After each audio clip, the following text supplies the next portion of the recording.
Nous allons maintenant écouter un avocat courageux qui s'est engagé depuis des années, qui a défendu tant et tant de soignants face aux mesures, aux règles et aux lois les plus injustes. Mesdames et messieurs, Maître Fabrice Divisio. Alors, si j'étais cynique, je vous dirais que j'ai perdu à l'applaudimètre quand même. Hein? Voilà. Non, je vous le dis, c'est tout. Hein? Je vous le dis, c'est tout. Voilà, après, vous en faites ce que vous voulez, mais je note que l'enthousiasme de 2021 est retombé très vite quand même. Bon, il est loin le temps où je vous disais que je connaissais mon prénom et que c'était pas la peine de m'applaudir. Mais bon, c'est pas grave, hein. Non, alors je comprends que vous n'êtes pas comme les députés qui ont applaudi quand même la loi. Il faut mesurer de quoi on parle. On parle d'une loi dont on pense ce qu'on veut et on va en parler. Néanmoins, on a applaudi une loi en considérant donc qu'il y avait une victoire. Mais quelle est cette victoire? De quelle victoire est-ce qu'on parle pour que les députés applaudissent la loi? C'est un mystère quand même. Et ça prouve, ni plus ni moins, un changement de paradigme civilisationnel. On peut être satisfait de la loi, je ne le suis pas, mais on peut être satisfait, on peut être soulagé par la loi, mais on applaudit la loi. Donc c'est une victoire, mais c'est une victoire de qui?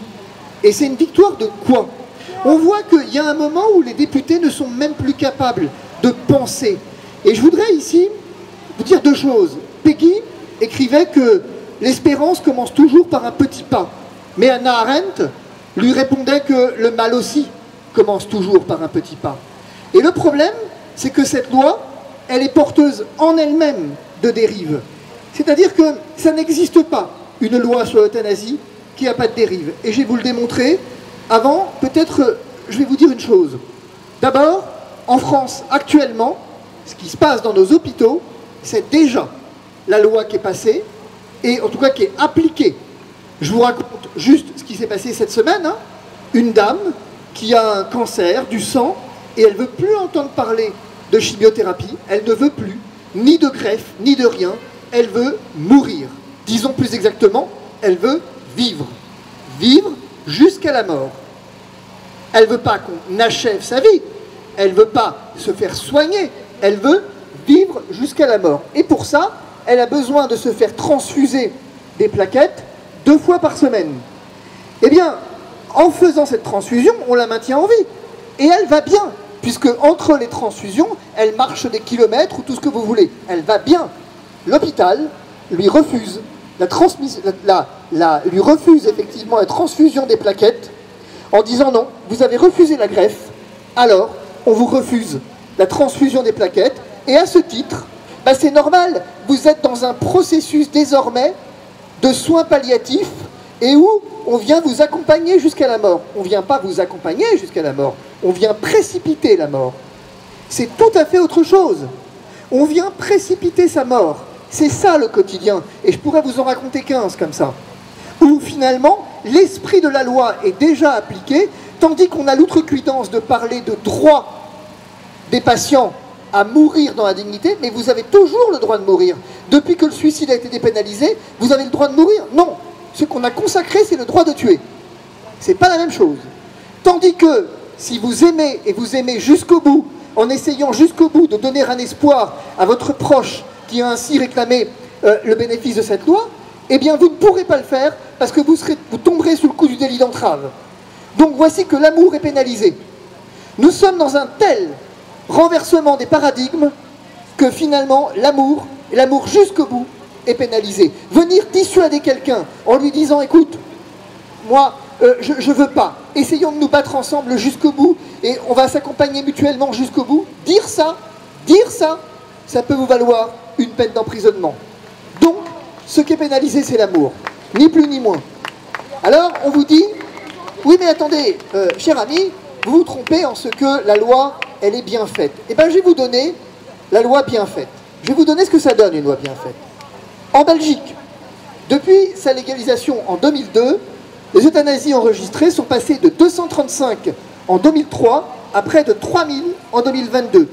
Le champ d'application s'est élargi aux mineurs depuis l'âge de 12 ans, en gros.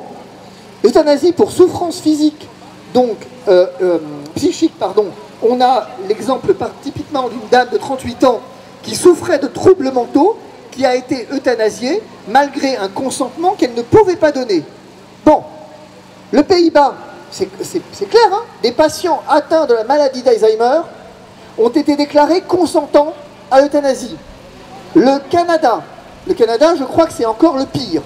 Le Canada, il faut bien mesurer que, s'agissant de la pauvreté, par exemple, vous avez un cas emblématique où une personne qui était sans logement, qui avait tout perdu, en fait, a eu l'obligation de recourir à l'euthanasie parce que c'était ça, ou alors elle mourait. Et donc la seule, puisqu'on me refuse, disait-elle, et je termine là-dessus, puisqu'on me refuse le droit de vivre dignement, eh bien, je meurs dignement.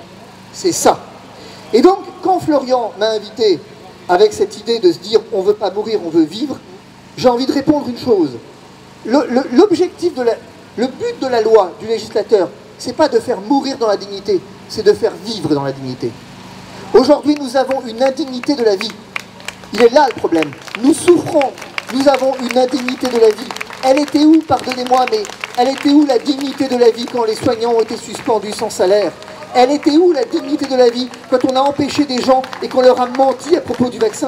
Elle est où la dignité de la vie quand vous avez de plus en plus de monde qui vit sous le seuil de pauvreté? Elle est où la promesse du zéro SDF? Remarquez, on va y arriver au zéro SDF.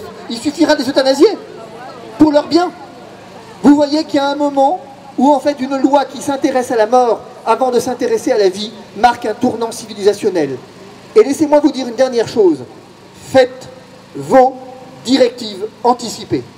Vraiment, je vous le demande, vu ce qui se passe dans les hôpitaux aujourd'hui, rédigez vos directives anticipées. Si vous ne savez pas comment le faire, je vous enverrai la manière de le faire, je vous enverrai les formulaires pour le faire, mais rédigez vos directives anticipées. Ne laissez pas les médecins décider de votre vie ou de votre mort. Ne laissez pas le système décider de votre vie ou de votre mort, parce qu'ils choisiront la mort. Soyez-en sûrs.